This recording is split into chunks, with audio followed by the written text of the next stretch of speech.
Hey, good morning, everybody. Welcome, welcome. As you can see, it's pretty bare in the background. Actually, here, I'll let you. Ooh, no totes, just the tripod back there and a desk. The office is cleared out. The closet has a suitcase in it that I'm currently living out of because we're getting that close. That's not the reason I wanted to make this video this morning, though, because I think that there's something important that needs to be said. This morning, I did some pruning. And I'm going to tell you a little bit more about that. But what I want to explain is, like, as a landscaper, I've had to prune and like really cut some trees up and some shrubs and all these different things. And I thought I was doing it right for a very, very long time. And then I took a class on how to properly prune trees, how to take trees down. And then I also took a class on shrubs and plants and all sorts of things and how to prune them. And here's what I discovered. So on a main vein, I should have gone outside and got an example. On a main vein or on a branch, when you go to prune away a branch, there's one or two things happen. Either the branch is dead and the limb has cut it off. In other words, it's resected itself, and basically that limb, you can just go and flick it off. We've all seen it. We've seen the videos in the movies where the hero jumps onto a branch and the branch just gives way like it's nothing. That's because more than likely it not just couldn't support his weight, but it was probably a dead branch. In this case, what I want to talk about this morning is John 15 a little bit because it's important. See, in John 15, Jesus is describing the vine, and he's describing himself as the vine. But one of the things he goes on to talk about in the vine is when it's not giving fruit, when something is not giving back, then we have to prune that off. And so this morning I had a really painful email to write. I have a good friend of mine who I love dearly, and his friendship has meant a great deal to me. For some reason, out of the blue, a couple months ago, he just stopped talking to me. I asked him if there was something up. I asked him if I said or did something. I couldn't think of anything I may have said or done. But I reached out a number of times and said, hey, what's going on? What can we do to reconcile? Because I miss you and I love you. And you know what, dude, if it's because I asked you to be part of our ministry, forget about that. That's okay. And I didn't get anything back. And then to come to find out, his wife unfriended me on Facebook, which, if you know me and my opinions on Facebook, I can really care less. It's Facebook. That doesn't really mean anything.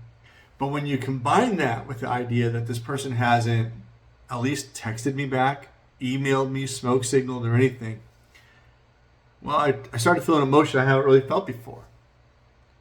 And that is like the loss of a loved one. And so I've been praying about it over the last several weeks, actually.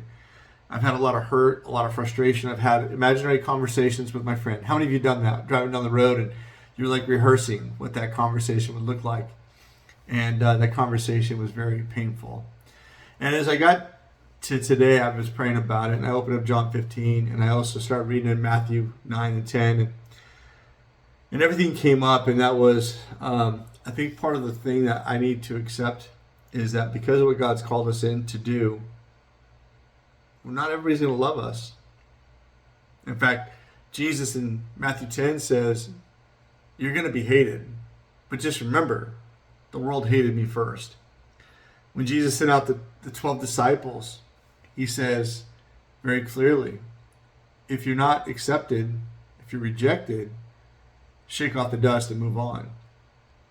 Well, I have to admit that me and this friend, we did a lot of heavy cycling together. In fact, he was the first person I ever mentored to ride long distance. And I was there when a 70-year-old man did his first century ride, a 100-mile bike ride.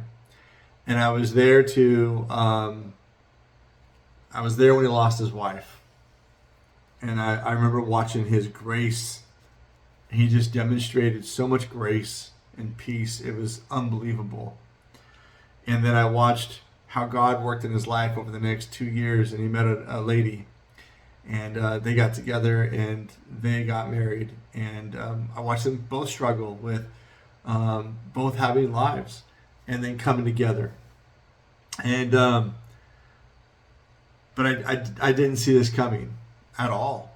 I still don't know why, but it's really hindered me in my thinking because, first of all, if I've ever done anything wrong to anybody, I've always tried to make it right. I've owned some things that, well, frankly, I shouldn't have owned, but I've owned them anyways because when Peter's writing, he's very clear. He says, humble yourselves. All the way through Proverbs is talking about humbling. And sometimes humbling isn't necessarily admitting that you did it wrong, just saying like, okay, I understand and I don't agree, but I'm not going to argue the point, right? Because it's just not worth my pride. And a good friend of mine taught me a couple years ago, if I'm winning the argument, that means the person that's not winning is probably losing. And if I love that person, why would I argue with them? So, thank you for that, RG, by the way. So this morning, I wrote an email to my friend, and I just said, I still don't know what's happened or why.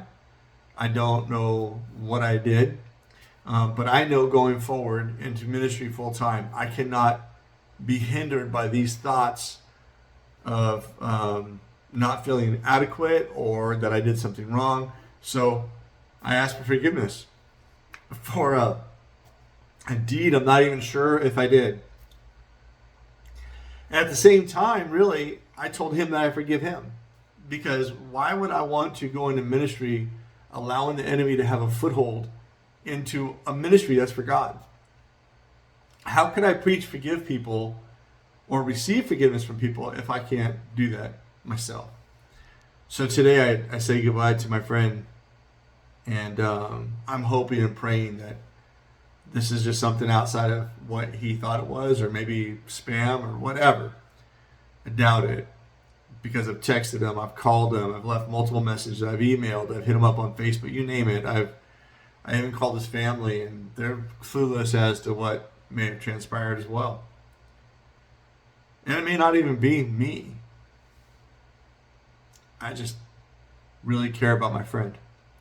So with that being said, I think here's what I would like to encourage you today is, one, sometimes it's okay to fall on our swords, humble ourselves, and accept responsibility maybe for something we didn't do. And at the same time, forgive people. It's pretty simple. In fact, Jesus says that when he's teaching his disciples how to pray. Forgive those who have trespassed against us, and for us, for those we have trespassed. Give us our daily bread, right? And so I just know I don't want to go into another day of hurt and frustration. So now, going back to the whole pruning thing, when I was learning how to prune, one of the things I didn't realize is most plants out there, when you're pruning them, if it's dead, let me use my ruler. My fancy dancy, yes, it's a pink ruler, leave me alone.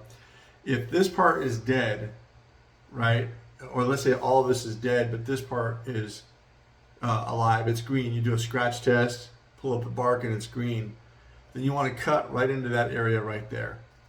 Okay, just past the dead. Because what that does is that removes all of the infected tissue from the vine. Now, most of you just had a light bulb go on. Because if I leave a little bit of the infected area on, then it can continue to infect the rest of the vine. And I think in this case, what God was showing me this morning is, I cannot allow any infection, regardless of how much I love the person, to be a part of what we're about to do. There's a difference between ministering to those that are toxic, and there's a difference of having those that are toxic be a part of our life. See, if we're ministering to toxic people, then we're not allowing them to be a part of what we are, or who God's called us to be. Instead, we're injecting them with Jesus, right? In the hopes that their infection, their sin stops, and then we can help prune that off in their life. So Russ, what's your whole point? My point is this. The person that I'm letting go of today means a lot to me. I deeply regret that it's come down to this. In fact, it's the only regret that I have regarding this person. I have no resentment. The only regret I have is that there's unsaid something, and I have no animosity. But there are people in our lives right now that we are holding on to. that are extraordinarily toxic. And I've had to do this with family members. And they kind of made it easy, I won't lie. But there are people that bring us down. And they put all their burdens and all their functionality and all their dysfunctionality onto us. And we absorb that. So then we become toxic people as well. So I would just ask you, if there's somebody in your life today that's toxic, maybe it's time to have a conversation with them. Maybe it's time, maybe you've had conversations with that person and said, hey, the things that you do not bear good fruit, or they're fruitless even. Maybe it's time to cut that off. Maybe, and I'm just going to be transparent and I'll land the plane here. I had a pastor of ours one time literally ask me, Russ, what fruit do you bear? And I was dismayed, I was hurt, I was angry, and I was frustrated, but I was only that way because he was right. He was right. I needed to see and hear what he had to say, because that made me think. I mean, it was completely biblical. He didn't go into telling me all the things that I was and all the toxic things I did. He just simply said, what fruit do you bear? And I was convicted enough in my heart to go look up the fruit of the Spirit and the fruit that we're supposed to bear as God's children. And he was right. In fact, I'll go as far as to say I was pretty fruitless at that point. And that's when the pruning started to happen. And that's when God started to breathe more life into Russ. And that's when God started to do more things. And we all know what God did this year. It was like we bloomed right where God planted us. And so it can be some hard conversations, but you know what? I think the question I want to leave you on today is, with the absence of my good friend, here's my answer to what I'm about to say to you.